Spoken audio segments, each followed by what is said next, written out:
What's going on, guys? Today I will be going over what I think. The disclaimer in the beginning: this is not what I would do if I was the UFC. This is what I think. I'm trying to think from the perspective of Dana White, what Dana White would do, and this is what I think all the UFC pay-per-views will be in 2025, based on Dana White, not myself. So let's just getting that out the way without further ado. With the first pay-per-view of the year, January, I think they're going to LA, and it's going to be Islam versus Arman. The first few are going to be kind of expected. It's basically towards the back end of the year when all these contender fights will be sorted out and all these championship fights will happen. Like, will there be a new champ? Will the current champ win? So, yeah. This one, I think this is pretty set in stone to happen. Islam, he's been out since June. Arman has been out since UFC 300. So the timelines should be good. This should be a fight that has to be made. And yeah, I will be putting co-mains. This is basically every title fight, not like a pay-per-view card or whatever. But if there's two title fights in the card, you'll see it. Some of those are coming up. But yeah, I think this is a good fight for UFC 311 in January. Moving on to UFC 312. Duplessis Strickland now. Chimaev should get this title shot. However, Dana White's going to do this rematch, I think. And Chimaev should be ready for this pretty soon after, maybe later in the year. But this fight's gonna happen, and you'll see. I don't even remember who I picked to win this fight. I don't really remember any of the pay-per-views after this one. Except the next one. I do know the next one, I believe. But I think this fight's just gonna happen just because Dana wants it to happen. And yeah, the first few is gonna be we're gonna fly through quick, but after this one, I'll be able to talk about it more. Moving on, and if you don't know all the locations in the background, this will be in Australia. So yeah, I'm predicting where it's taking place too, as well, as along with when. Moving on, UFC 313 March in Canada. I have two title fights, as you can see, Marab versus Umar, and Zhang Wei Li versus Verna Jandiroba. Now, I was going to say Tatiana Suarez, but Tatiana Suarez pulled out of the fight against Verna Jandiroba. So, any other fight for Verna doesn't make sense, and Wei Li was going to fight the winner of that fight, but Verna pretty much earned number one contender status by Tatiana Suarez pulling out. So I think this is the next fight they're going to make unless they have Zhang Wei Li moving up, which I'd actually like to see that more than this. But, clearly I didn't say it in this. But that's a fight I would look forward to, actually, at in the women's divisions. But I feel like UFC 313 in March, this is typically around the time they'll go to Canada. And this is clearly the next fight in the bantamweight division. Nobody else really deserves it. Umar doesn't really deserve it either. To beat one ranked guy in Corey Sandhagen. But they're not going to make him fight another person. This is going to be the fight that Dana White makes. This is the fight Dana White wants because you'll see later, but he doesn't like Marab as champion, and this is just an excuse to throw a women's title fight on the card. Moving on, UFC 314. Here it is. Pereira versus Ankalaev in Miami. Pereira's going to get some time off. Going to get well rested up for this fight against Big Ank, as Lucas Tracy and Bedtime have called him. Alex Pereira versus Big Ank. I actually fancy... I won't spoil it. You'll see what happens later. But I feel like they're gonna go to Miami. They're gonna want to take Alex Pereira to these places. I know he wants to go to Brazil. I have plans for Brazil coming up, but I feel like this fight in Miami just makes sense. Like, this is where they did Usman Masvidal. This is where they send their stars. Their stars fight in Miami. This is where Sean O'Malley fought. So this is where the UFC sends their stars. And there's no bigger star in the UFC right now than Alex Pereira, and him in Miami. It just makes sense to me. And coming from a Dana White perspective, I would have Alex Pereira fight in Brazil just because, it is kind of a middle finger to Magomed Ankalaev, who only wants to fight in Abu Dhabi, so that you make him go fight Alex Pereira in Brazil. But all jokes aside, this is what I think is going to happen. And yeah, Alex Pereira versus Magomed Ankalaev, April in Miami at UFC 314. Moving on to May. Amir Albazi, man. I think he's going to beat Brandon Moreno. And I think this is the fight they're going to do in Brazil. If Brandon Moreno wins, just replace Amir Albazi with Kai Kara France. But Kai Kara France, whatever.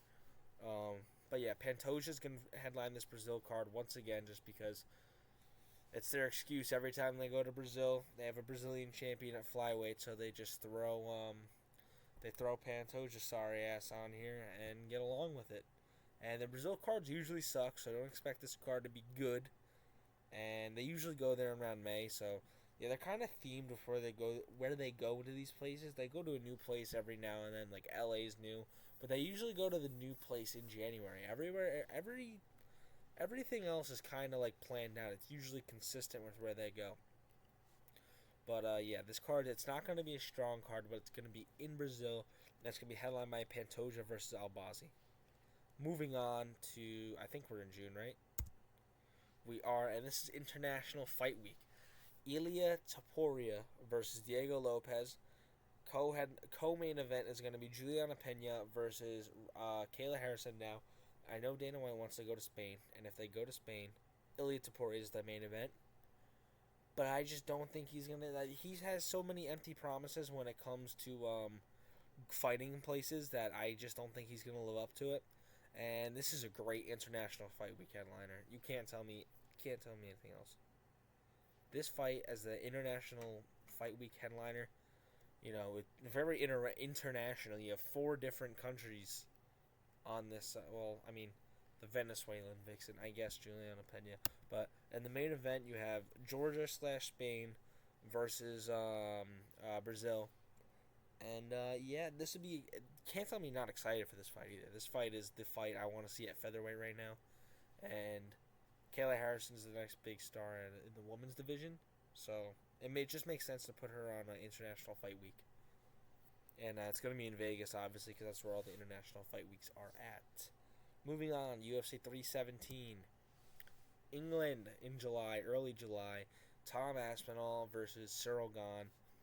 I was going to pick Volkov to beat Cyril Gane if the fight took place at UFC 308. However, it's a knee injury that happened to Volkov, and I don't like that for him. I think Cyril Gane's leg kicks.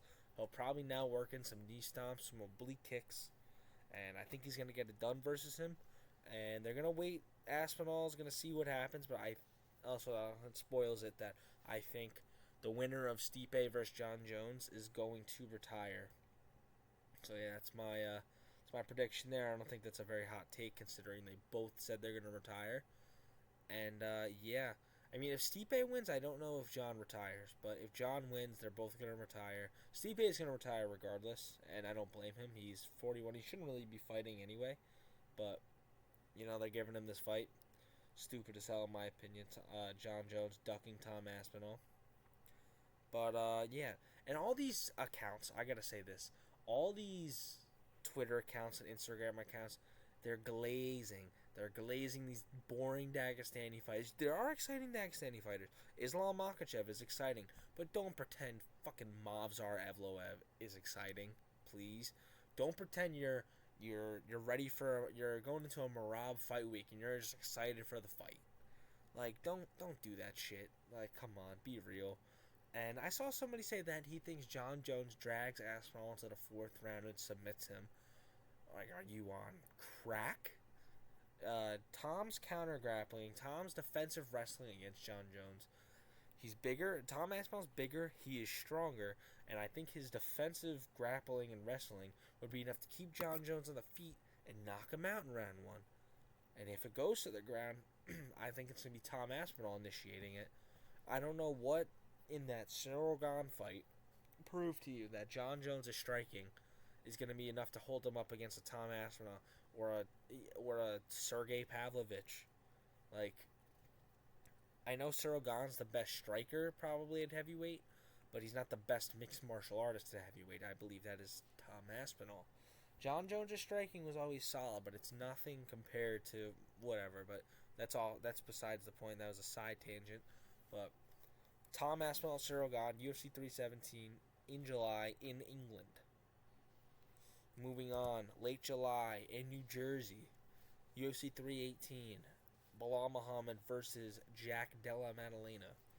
Now, that spoils it. I think Bilal Muhammad's going to beat Shavkat Rakhmonov, and New Jersey's just kind of a place where they just throw a title fight there. Like, it's not like they did at 288.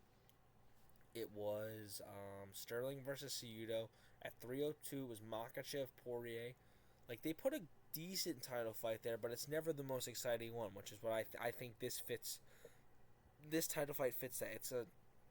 It's two stylistically good MMA fighters, but it's never the biggest names. The undercard's usually never that good. So UFC 318 is not going to be a great pay-per-view, but the main events are usually pretty good. Sometimes they don't turn out that way, like the Aljo versus Cejudo fight. You know, it was like a decent fight, but nobody really was hyped for it. People were hyped for Makachev versus Poirier, but the undercard wasn't great. And yeah, that's always the type of that's always the type of cards they put on in New Jersey. They'll usually go to the Prudential Center. And yeah, you know, I think this fight just makes sense. If no matter who wins in December, JDM's gonna be fighting for this title, because I think they're gonna have him versus Usman at some point early. It'll probably be the undercard in that Australia card, and I think JDM beats him.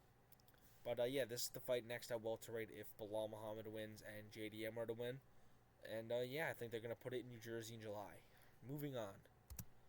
August, Salt Lake City, BMF belt headliner, because they got to make space for the title fights. I know people are saying if Charles wins, he shouldn't do it, but are you like?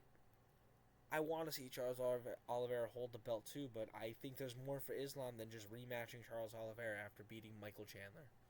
He's coming off a loss to Arman. One win against Chandler does not put you in the title picture.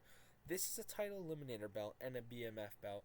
Two guys that deserve the BMF belt, in my opinion, because beating Michael Chandler, who's taken 2 years off, does not like put you right back in the I'm next for a title picture, when there's other contenders, other people that deserve this fight more. So I think winner of Chandler Oliveira, which I will pick to be Oliveira, should fight Max Holloway in Salt Lake City as the headliner to BMF belt. Maybe Oliveira fights another fight in between. I don't even know who he would fight. Oliveira's weird, man. He's in a weird state. He's kind of fought everybody, and it's like, I don't need to see him fight Poirier again or Gaethje again. Like, I guess I could see him fight Dan Hooker, but I don't know. I think this is the fight to make. Next, Max Holloway shouldn't fight until this time either. Should take a really long time off after getting knocked out. You know, really heal up, get the brain healed. Don't rush back into anything. Get him back for the summer. And Salt Lake City is usually where they put these gimmicky fights on. It's where they did Poirier, Gaethje for the BMF.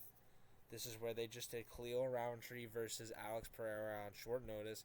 This is the place where last minute fights get made, and they just put them in Salt Lake City in late August or early September. It's always around that time, and yeah, I think this fits the Salt Lake City theme, and I think it's a banger fight too. Like Max Holloway, Charles Oliveira happened. Charles Oliveira dislocated his shoulder early on. You tell me you don't want to see this fight. This would be a great fight, and now it's at 155. They're both at weird stages in their career, and yeah. Moving on to UFC 320.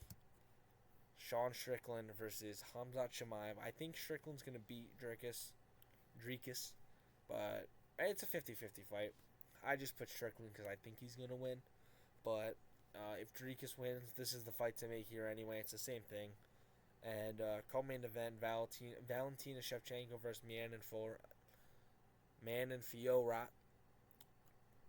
There we go. Manon Fiorot. And they usually just put women's co-headliners on a fight like this. Strickland, they just love putting him in very uncomfortable situations. But I think this will happen in Vegas, because this is around the time a Vegas card would happen. They'll just sprinkle one in, and yeah, there's not much more to it. These are just very deserving contenders at their respective weight classes, and yeah, that's all I got for this. Moving on to UFC 321, October, the interim belt on the line. You'll see what I'm talking about in a second. Volk against Movsar Evloev. They like to go to Australia around this time. They go to Australia twice a year, and I think they're going to go again in UFC 321 early October, because I have a late October card coming up. I think you guys are probably starting to piece together these pieces of the puzzle, but Volk should fight In the meantime, he should probably fight somebody easy in February on that Australia card, and then fight again in Australia against the winner of Aljamain Sterling Movsar Evloev for the interim title. Now you're probably asking, why are they fighting for an interim title? I'll tell you, because moving on, I have a banger card for 322 in Abu Dhabi. Tell me you can't see this. They always stack Abu Dhabi cards. Ilia Topuria moving up to fight Makhachev. Super fight, the best super fight you could make in MMA right now is Islam Makhachev versus Ilia Topuria. And especially if Bilal's champion, Islam's not going to move up to fight Bilal.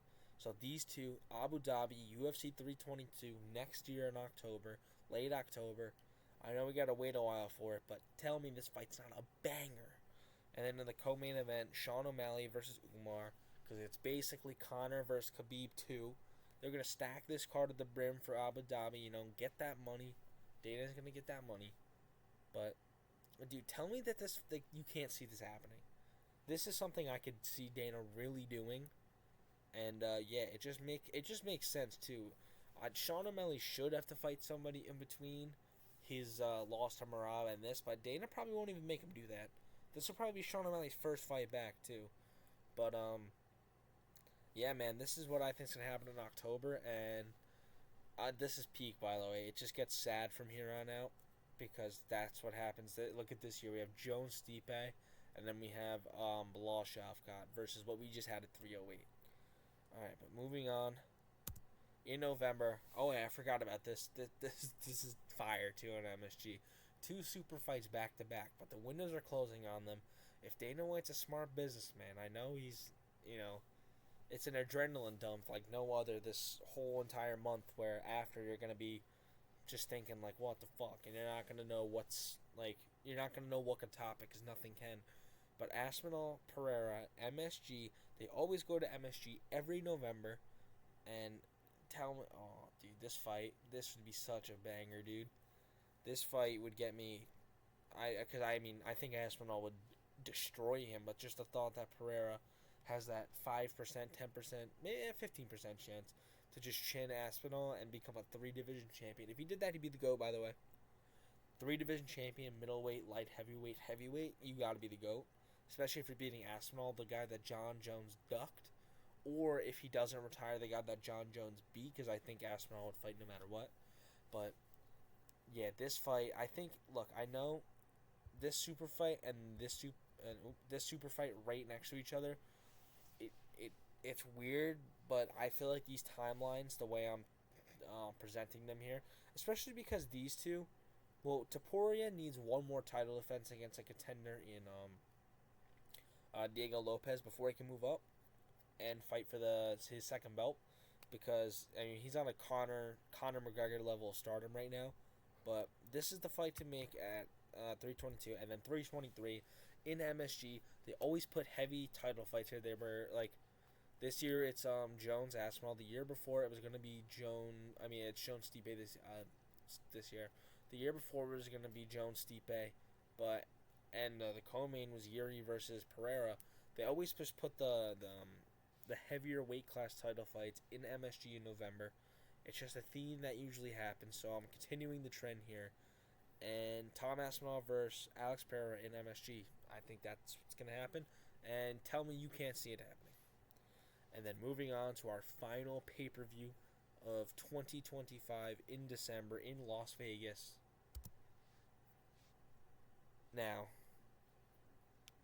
very confusing what the hell you're looking at, but the weight divisions do move on, and I'm like regretting putting this fight card together. December's weird because it's so far away. This December hasn't even happened yet. This November hasn't even happened yet.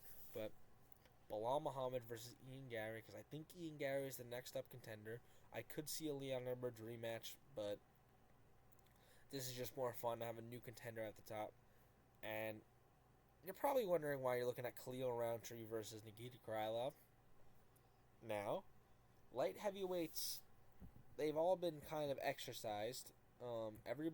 It's kind of a weird place. It's in purgatory, because Pereira's about to clear out the division if he beats Magomed Ankalaev, because Rakic is done, and there's Ozdemir and Krylov next after everybody else he's beat. I mean, I think Jamal Hill's going to lose to Khalil Roundtree, which is why I have Khalil Roundtree here. And I think Nikita Krylov's going to beat Asmat Mirzakhanov, which I think that's who he's fighting next. I believe that's who he's fighting next, but I think that's why I put him here. And that's an interim title fight. Roundtree versus Krylov to fight Alex Pereira after his heavyweight venture. Unless he stays up there, then they become the undisputed champ. But yeah, man, it is really late. I really want to go to sleep. I'm gonna get this video ready to post tomorrow, and yeah, these are just all my picks for where I think these fights are happening, when I think they're happening, and who the opponents are. Every title fight next year is basically what this is, and yeah, that's all I got for this video, and I will see you in the next one. Peace.